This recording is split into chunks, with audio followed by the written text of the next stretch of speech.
А теперь рубрика «Входящие». В ней мы обычно отвечаем на вопросы, которые поступают в нашу редакцию. В этот раз вартовчан заинтересовал аэропорт, точнее, что с ним случилось.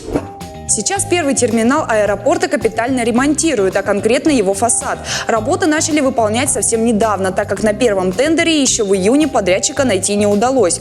Несмотря на это, аэропорт полноценно работает, и вы можете улететь и прилететь обратно. Кстати, из России теперь тоже можно улететь в Египет, Арабские Эмираты и Мальдивы. Соответствующее постановление подписал премьер-министр России Михаил Мишустин. Ах да, еще и Польша решила возобновить летные отношения, исключив Россию из списка стран, с которыми запрещены авиасообщения, но пока что только на 2 недели.